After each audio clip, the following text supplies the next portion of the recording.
ಜಿಲ್ಲಾ ಉಸ್ತುವಾರಿ ಸಚಿವರು ಕೋಟ ಶ್ರೀನಿವಾಸ್ ಪೂಜಾರ್ಲು ದಕ್ಷಿಣ ಕನ್ನಡ ಜಿಲ್ಲೆಡುಪ್ಪುನ ಕೆಲವು ಕ್ಷೇತ್ರದ ಶಾಸಕರನ್ನ ಕೈಗೊಂಬೆ ಆತೇರ್ಪಂಡದು ಜೆಡಿಎಸ್ ಜಿಲ್ಲಾಧ್ಯಕ್ಷರು ಮೊಹಮ್ಮದ್ ಕುನ್ನಿ ಆರೋಪಿಸಿದರು. ನಮ್ಮ ಜಿಲ್ಲಾ ಉಸ್ತುವಾರಿ ಸಚಿವರ ಹತ್ರ ಹೇಳಿದ್ರೆ ಅವರು ಎಲ್ಲದಕ್ಕೂ ನಾನು ಸೂಚಿಸಿದ್ದೇನೆ ಅಂತ ಹೇಳ್ತೇನೆ ಹೊರತು ಪರಿಹಾರ ಇದುವರೆಗೆ ಯಾವುದನ್ನು ಮಾಡಿಲ್ಲ. ಅವರು ಜಿಲ್ಲಾ ಉಸ್ತುವಾರಿ ಸಚಿವರು ಬಹಳ ಒಳ್ಳೆಯವರು, ಅದರ ಬಗ್ಗೆ ಎರಡು ಮಾತಿಲ್ಲ. ಅವರ ಬಗ್ಗೆ ಯಾವುದೇ ಒಂದು ಕಳಂಕ ಆಗಲಿಲ್ಲ. ಆದರೆ ಅವರನ್ನು ಆಡಳಿತ ಮಾಡಲಿಕ್ಕೆ ಇಲ್ಲಿ ಬಿಡ್ತಾ ಇಲ್ಲ. ಈ ಜಿಲ್ಲೆಯ ಈ ಕ್ಷೇತ್ರದ ಶಾಸಕರು, ಲೋಕಸಭಾ ಸದಸ್ಯರು ಇವರ ಹಿಡಿತದಲ್ಲಿ ಉಸ್ತುವಾರಿ ಸಚಿವರು ಏನು ಮಾಡುವಂತಿಲ್ಲ. ಅವರು ನಾನು ಸೂಚನೆ ಕೊಟ್ಟಿದ್ದೇನೆ, ಒಂದೇ ಮಾತು ಹೇಳ್ತಾರೆ ಹೊರತು ಬೇರೆ ಮಾತು ಹೇಳುವುದಿಲ್ಲ. ಪಾಪ ಅವರಿಂದ ಏನು ಮಾಡಲಿಕ್ಕೆ ಇವರು ಕೆಲಸ ಬಿಡ್ತಾ ಇಲ್ಲ. ನೀವು ನೋಡಿರ್ಬೋದು, ಹಿರಿಯರು ನಾವಿಲ್ಲಿ ನೋಡಿರ್ಬೋದು, ಹಿಂದೆ ಜಿಲ್ಲಾ ಉಸ್ತುವಾರಿ ಸಚಿವರಿದ್ದರು. BA ಮೊಯ್ದೀನ್ರವರಿದ್ದರು, ಕೃಷ್ಣ ಪಾಲಮಾರವರಿದ್ದರು, VS ಆಚಾರ್ಯವರಿದ್ದರು, ಯೋಗೀಶ್ ಭಟ್ ಅಂತ MLA ಗಳಿದ್ದರು. ಈ BJPಯಲ್ಲಿ ಇರಲಿ ಯಾವುದೇ ಪಕ್ಷವಿರಲಿ, ಆಗ ಒಂದು ಘನತೆ, ಆ ಗೌರವವನ್ನು ಉಳಿಸಿಕೊಂಡು ಅವರು ಕೆಲಸ ಮಾಡ್ತಾ ಇದ್ದರು. ಇವತ್ತು ಈ ಜಿಲ್ಲೆಯಲ್ಲಿ ಮೋದಿಯನ್ನು ನೋಡಿ ಓಟು ಕೊಟ್ಟಿದ್ದಾರೆ ಹೊರತು ಜನ ಹೇಳ್ತಾ ಇದ್ದಾರೆ, ನಾನಲ್ಲ, ಜನ ಮತದಾರರು ಹೇಳ್ತಾ ಇದ್ದಾರೆ. ಇವತ್ತು ನಾವು ಮೋದಿಯನ್ನು ನೋಡಿ ಕೊಟ್ಟು ಇವತ್ತಿಗೆ ಸಿಕ್ಕಿ ಬಿದ್ದಿದ್ದೇವೆ. ಯಾವುದಾದ್ರೂ ಒಂದು MLA ಜನಪ್ರಗತಿ ಕೆಲಸಗಳನ್ನು ಮಾಡೋದು ನೀವು ತೋರಿಸಿ, ಯಾವುದೂ ಇಲ್ಲ. ಜಿಲ್ಲೆಡುಪ್ಪುನ ಸಮಸ್ಯೆದ ಬಗೆಟ್ ಒವ್ವೇ ಪರಿಹಾರನ ಸಚಿವರು ಕೊಡ್ತಿದ್ದೇರು. ಆಡಳಿತ ಮನ್ಪೆರೆ ಅರೆಗೆ ಬುಡೊಂದಿಚ್ಚೇರು. ಜಿಲ್ಲೆಡು ಪೊಣ್ಣು ರಾಜರೇನು ಉಸ್ತುವಾರಿ ಕಾರ್ಯದರ್ಶಿಯಾದ ಮಲ್ತದಿತ್ತೇರು. ಆಂಡ 6 ಬತ್ತದು ಬೇಲೆ ಮಲ್ಪನಾಗ ಕಾನೂನದ ವಿರುದ್ಧವಾದ ಬೇಲೆ ಮಲ್ಪೆರೆ ಒತ್ತಾಯ ಮಲ್ತದೇರು. ಅಪಗ 6 ಮುಲ್ಪರ್ದು ಪೋತೇರು. ಜಿಲ್ಲಾಧಿಕಾರಿ ಸಹಾಯಕ ಕಮಿಷನರ್ ಮಾತೆರ್ಲ ಮೊಕುಲ್ ಪಾಂಡಿನೇನ್ ಕೇನ್ಲಕ ಮಲ್ತೊಂದುಲ್ಲೇರು. ಜಿಲ್ಲಾಧಿಕಾರಿನ ವರ್ಗಾವಣೆದ ಹುನ್ನಾರ ನಡೆತೊಂದುಂಡು. ಇಂದಕ್ಕೆ ಪೂರ ಶಾಸಕರನ ಕುಮ್ಮಕ್ಕು ಉಂಡು. ಇಂದಕ್ಕೆ ತುಂಬು ಜಿಲ್ಲಾ ಉಸ್ತುವಾರಿನ ಬೇಲೆಡು ಏರ್ಲ ಅಡ್ಡಿ ಮಲ್ತೊಂದಿಚ್ಚಾಂಡು. ಆಂಡ ಕೋಟ ಶ್ರೀನಿವಾಸ್ ಪೂಜಾರ್ಲೆಗ್ ಬೇಲೆ ಮಲ್ಪೆರೆ ಬುಡೊಂದಿಚ್ಚೇರ್ಪಂಡು ದೂರಿಯರು. ಈ ಜಿಲ್ಲೆಯ ಎಲ್ಲಾ ತಾಲೂಕು ಗ್ರಾಮವನ್ನು ಗೊತ್ತಿರತಕ್ಕಂಥ ಪೊನ್ನುರಾಜರವರನ್ನು ಇಲ್ಲಿ ಉಸ್ತುವಾರಿಯಾಗಿ ಮಾಡಿದ್ರು ಸರ್ಕಾರ. ಒಳ್ಳೆ ಕೆಲಸಗಾರ, ಈ ಜಿಲ್ಲೆಯ ಬಗ್ಗೆ ಬಹಳಷ್ಟು ಗೊತ್ತಿದ್ದ ವ್ಯಕ್ತಿ. ಅವರು ಬಂದು ಕೆಲಸ ಮಾಡುವಾಗ ಇವರ ಕೆಲವು ನಿರ್ದಾಕ್ಷಿಣ್ಯವಾಗಿ ಇದು ಮಾಡಿ ಅದು ಮಾಡಿ ಸರ್ಕಾರದ ಕಾನೂನದ ವಿರುದ್ಧವಾಗಿ ಮಾಡಿ ಅಂತ ಹೇಳಿದಾಗ ನನ್ನಿಂದ ಆಗುದಿಲ್ಲ ಅಂತ ಹೋಗಿ ಅವರು ಮತ್ತೆ ಬರಲೇ ಇಲ್ಲ. ಒಂದ್ಸಲ ಬಂದು ಹೋದ್ರು, ನಾನು ಜಿಲ್ಲೆಗೆ ಬರುವುದಿಲ್ಲ ಅಂತ ಹೇಳುವ ಮಾತನ್ನು ಕೊಟ್ಟಿದ್ದಾರೆ. ಜಿಲ್ಲೆಯ ಆಡಳಿತ, ಜಿಲ್ಲಾಧಿಕಾರಿಯವರು ಇವರು ಹೇಳಿದಾಗೆ ಕೇಳಬೇಕು, ಅಸಿಸ್ಟೆಂಟ್ ಕಮಿಷನರ್ ಇವರು ಹೇಳಿದಾಗೆ ಕೇಳಬೇಕು, ಕಮಿಷನರು ಇವರು ಹೇಳಿದಾಗೆ ಕೇಳಬೇಕು. ಕೇಳಬಾರ್ದು ಅಂತ ಹೇಳೇನಿಲ್ಲ, ಕೇಳಬೇಕು, ಅವರು ಜನಪ್ರತಿನಿಧಿ ಕೇಳಬೇಕು.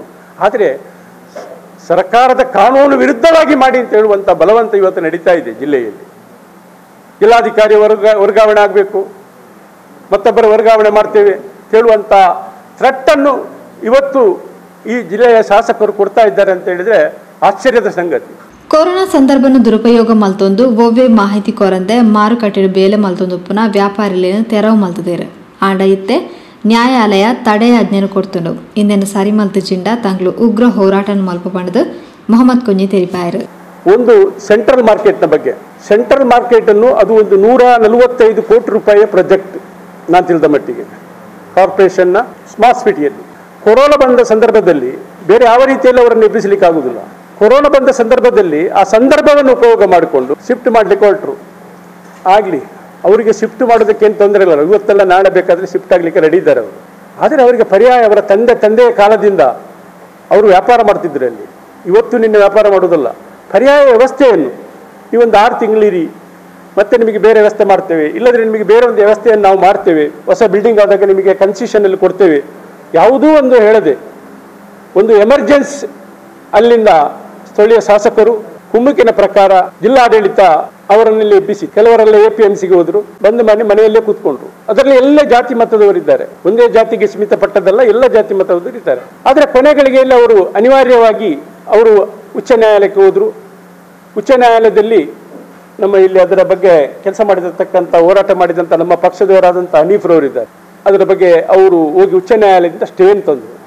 ಸರಿಯಲ್ಲ, ನಿಮಗೆ ಪರ್ಯಾಯ ವ್ಯವಸ್ಥೆ ಮಾಡಲೇಬೇಕಾಗಿದೆ, ಕೋರ್ಟ್ ನಿಮಗೆ ಜಿಲ್ಲಾಡಳಿತ ತಪ್ಪು ಮಾಡಿದೆ, ಸರ್ಕಾರ ಆದೇಶದಿಂದ ಕೊಟ್ಟ ನಂತರವೂ ಸರ್ಕಾರ ಒಂದು ಆದೇಶ ಇದೆ, ಅಷ್ಟು ಸುಲಭ ಅವರಿಗೆ ಪರ್ಯಾಯ ವ್ಯವಸ್ಥೆ ಮಾಡಬಾರ್ದು ಅಂತ ಮಾಡಿದೆ ತಪ್ಪು ಅಂತ ಹೇಳಿ ಅವರಿಗೆ ಪುನರ್ ಅಲ್ಲೇ ನಿಲ್ಲಬೇಕು ಅಂತೇಳಿ ಈಗ ಆದೇಶವನ್ನು ಕೊಟ್ಟಿದೆ. ಅದನ್ನ ಈಗ ಜಿಲ್ಲಾಧಿಕಾರಿಯವರ ಗಮನಕ್ಕೂ ನಾನು ತಂದಿದ್ದೇವೆ, ಪೊಲೀಸ್ ಕಮಿಷನರ್ ಗಮನಕ್ಕೂ ತಂದಿದ್ದೇವೆ, ಸ್ಥಳೀಯ ಲೋಕಸಭಾ ಸದಸ್ಯರ ಗಮನಕ್ಕೂ ನಾನು ತಂದಿದ್ದೇನೆ. ಈಗಾಗಲೇ ಮುಖ್ಯಮಂತ್ರಿಯವರಿಗೆ ನಮ್ಮ ಪಕ್ಷದ ಶಾಸಕರಾದಂತಹ MLC ಆದಂತಹ BM ಫಾರೂಕ್ ರವರು ಭೋಜೇಗೌಡರವರು ಈಗಾಗಲೇ ಪತ್ರವನ್ನು ಬರೆದಿದ್ದಾರೆ. ಸರಿಯಲ್ಲ ಇದು, ನೀವು ಅದಕ್ಕೆ ವ್ಯವಸ್ಥೆ ಮಾಡಬೇಕು, ಆಲ್ಟರ್ನೇಟಿವ್ ವ್ಯವಸ್ಥೆ ಮಾಡಿ ಅವರಿಗೆ ಸರಿಯಾದ ವ್ಯವಸ್ಥೆ ಮಾಡಬೇಕು ಅಂತ ಹೇಳಿದ್ದಾನೆ. ಒಂದು ಮತ್ತೊಂದು ವಿಚಾರ, ಅದು ಕಾರ್ಪೊರೇಷನ್ನ ಜಾಗವೇ ಅಲ್ಲ. ಆ ಕಾರ್ಪೊರೇಷನ್ನಲ್ಲಿ ಈಗ ಅಲ್ಲಿ ಬಿಲ್ಡಿಂಗ್ ಕಾರ್ಪೊರೇಷನ್ನ ಜಾಗ ಅಲ್ಲ. ಒಂದು. ಎರಡು, ಅದು APMCಗೆ ಸಂಬಂಧಪಟ್ಟದ್ದು. ಕಾರ್ಪೊರೇಷನ್ಗೆ ಅದರಲ್ಲಿ ಏನು ಮಾಡಲಿಕ್ಕೆ ಆಗೋದಿಲ್ಲ. ಟ್ರೇಡ್ ಲೈಸೆನ್ಸ್ ಕೊಡ್ಬೋದು ಅವರಿಗೆ ಅಷ್ಟೇ ಹೊರತು APMCಗೆ ಅವರು ನಿಲ್ಲಿಸಬೇಕಷ್ಟೇ ಹೊರತು ಕಾರ್ಪೊರೇಷನ್ಗೆ ನಿಲ್ಲಿಸುವಂಥ ಅಧಿಕಾರ ಇಲ್ಲ ನಾನು ತಿಳಿದ ಮಟ್ಟಿಗೆ. ಇದು ಸರಿಯಲ್ಲ.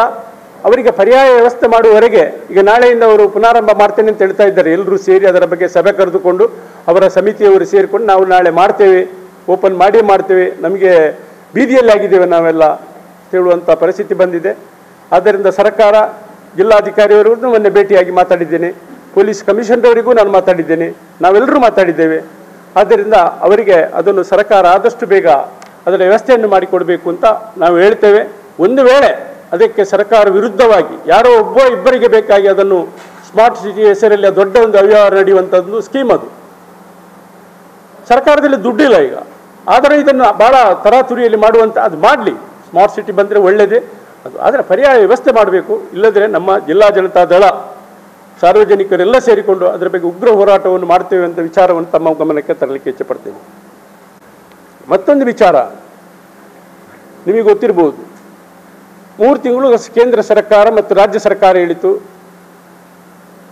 3 ತಿಂಗಳು ನೀವು ಬ್ಯಾಂಕಲ್ಲಿ ಯಾವುದೇ ಇಂಟ್ರೆಸ್ಟ್ ಕಟ್ಟಬೇಡಿ, ಹಣವನ್ನು ಕಂತುಗಳನ್ನು ಕಟ್ಟಬೇಡಿ, ನಿಮಗೆ ರಿಯಾಯಿತಿ ಮತ್ತೆ ಅದಕ್ಕೆ ಟೈಮ್ ಕೊಡ್ತೇವೆ ಅಂತ. ಅದೇ ರೀತಿ ಮೆಸ್ಕಾಂನಲ್ಲೂ ಅದೇ ರೀತಿಯ ಒಂದು ವ್ಯವಸ್ಥೆಯನ್ನು ಸರ್ಕಾರ ಜಾರಿಗೊಳಿಸಿತು.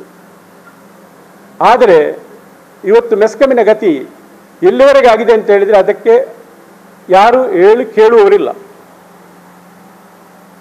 ಅದಕ್ಕೆ ಯಾರು ಕೇಳುವವರಿಲ್ಲದ ಪರಿಸ್ಥಿತಿ ಆಗಿದೆ ಮೆಸ್ಕಾಂನಲ್ಲಿ. ನೀವು ನೋಡಿರ್ಬೋದು, ಸಾಧಾರಣ 600-800 ರೂಪಾಯಿ ಬಿಲ್ ಬರ್ತಿತ್ತು ತಿಂಗಳಲ್ಲಿ.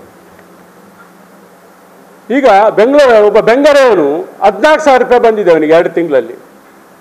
ಅದೇ ರೀತಿ ಎಲ್ರಿಗೂ 600, 1,200 ಬಂದವನಿಗೆ 3,000, 6,000, 12,000, 14,000, 9,000 ಬಂದಂತ ಎಷ್ಟೋ ನಮ್ಮ ಜಿಲ್ಲೆಯ ಗ್ರಾಹಕರು ಎಲ್ರಿಗೂ ಬಂದಿದೆ.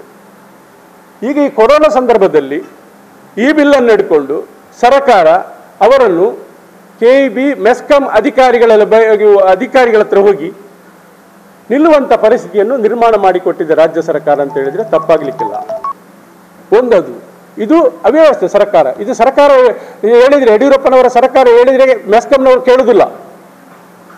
ಅವರ ಅಧೀನದಲ್ಲಿ ಇದ್ದರೂ ಅದನ್ನು ಅವರು ಕ್ಯಾರೆ ಮಾಡೋದಿಲ್ಲ ಮೆಸ್ಕಾಂನವರು. ಕೆಲವು ಬ್ಯಾಂಕಿನಲ್ಲಿ ಹೇಳ್ತಾರೆ, ಈಗ ನಮಗೆ ಸಿಟಿ ಲೆವೆಲಲ್ಲಿ ಗೊತ್ತಿಲ್ಲ, ಹಳ್ಳಿ ಲೆವೆಲಲ್ಲಿ ನಮ್ಮಂಥ ಗ್ರಾಮೀಣ ಬೆಳ್ತಂಗಡಿಯಲ್ಲಿ ನನಗೆ ನಿನ್ನೊಬ್ಬರು ಫೋನ್ ಮಾಡಿದರು, ಮನೇಲಿ ಒಂದು ತೆಗೆದಿದ್ದಾರೆ ಬರೋಡಾ ಬ್ಯಾಂಕಿಂದ, ನೀವು ಕಟ್ಟದಿದ್ರೆ ಅಂತ ಹೇಳಿ ನಿನ್ನೆ ಸಂಡೇ ಫೋನ್ ಮಾಡಿ ನೀವು ಕಟ್ಟಬೇಕು, ಇಂಟ್ರೆಸ್ಟ್ ಕಟ್ಟಬೇಕು, 22,000 ರೂಪಾಯಿ ನಿಮ್ಮದು ಬಾಕಿ ಆಗಿದೆ 3 ತಿಂಗಳಲ್ಲಿ, ಈಗಲೇ ಕಟ್ಟಬೇಕು ಅಂತ ಬಲವಂತ ಒಂದು ಪ್ರಯೋಗ ನಡೀತಾ ಇದೆ. ಇದು ಬೆಳ್ತಂಗಡಿಯಲ್ಲಿ ಮಾತ್ರ ಅಲ್ಲ, ಸುಳ್ಯದಲ್ಲಿ, ಜಾಲ್ಸೂರಿನಲ್ಲಿ, ಪುತ್ತೂರಿನಲ್ಲಿ, ವಿಟ್ಲದಲ್ಲಿ, ಕೆಲವು ದಿಕ್ಕಿನಲ್ಲಿ ಈ ರೀತಿಯ ಒಂದು ಇದು ನಡೀತಾ ಇದೆ. ಇದು ಸರ್ಕಾರದ ಒಂದು ಅವ್ಯವಸ್ಥೆ. ಹೇಳೋದು ಮಾತ್ರ ಏನು ಅಂತ ಹೇಳಿದ್ರೆ, ನಿಮಗೆ 3 ತಿಂಗಳು ಕೊಡ್ತೇವೆ, ವಾಪಸ್ 6 ತಿಂಗಳು ಕೊಡ್ತೇವೆ ಅಂತ ಹೇಳಿ ಸರ್ಕಾರ ಇದರ ಬಗ್ಗೆ ವೆನ್ಲಾಕ್ ಆಸ್ಪತ್ರೆ, ಕೋವಿಡ್ ಆಸ್ಪತ್ರೆ ಮಾಡಿದ್ರು ಅವರು, ಪರವಾಗಿಲ್ಲ, ಒಳ್ಳೆ ವಿಚಾರ. ಆದರೆ ಪರ್ಯಾಯ OPT ಬಂದರೆ OPT ಪೇಷಂಟನ್ನು ಎಲ್ಲ ಹಾಕಬೇಕು, ನಾವು ಬೇರೆ ವ್ಯವಸ್ಥೆ ಮಾಡ್ತೀನಿ ಅಂತ ಹೇಳಿದರು. ಇಲ್ಲ, ನಾವು ಪ್ರೈವೇಟ್ ಹಾಸ್ಪಿಟ್ಲಿಗೆ ಕಳಿಸ್ತೀವಿ ಅಂತ ಹೇಳಿದರು. ಪ್ರೈವೇಟ್ ಹಾಸ್ಪಿಟಲ್ ಹೋದರೆ ಅವರು ತಗೊಳ್ತಾ ಇಲ್ಲ. BPL ಕಾರ್ಡ್ದಾರರ ಪೇಷಂಟನ್ನು ಹೋದರೆ ತಗೊಳ್ಳೋದಿಲ್ಲ, ಹೆಚ್ಚಿನ ಹಾಸ್ಪಿಟಲ್ಗಳಲ್ಲಿ ಆಗುದಿಲ್ಲ ಅಂತ ಹೇಳ್ತಾರೆ. ಈ BPL ಕಾರ್ಡಿನ ಬಡ ರೋಗಿಗಳು ಬಂದು ಇವತ್ತು ಎಲ್ಲಿ ಹೋಗುವಂತ ಪರಿಸ್ಥಿತಿ ಆಗಿದೆ. ಇದರ ಬಗ್ಗೆ ಇವರು ಗಮನ ತಗೊಳ್ತಾರಾ? ಇಲ್ಲ. ಇದರ ಬಗ್ಗೆಯೂ ನಾವು ಉಸ್ತುವಾರಿ ಸಚಿವರಿಗೆ ಲೆಟರ್ ಬರೆದೆವು, ಶಾಸಕ MLA MP ಅವರಿಗೆ ಲೆಟರ್ ಬರೆದೆವು, ಜಿಲ್ಲಾಧಿಕಾರಿ ಹತ್ರ ಮನವಿ ಮಾಡಿದೆವು.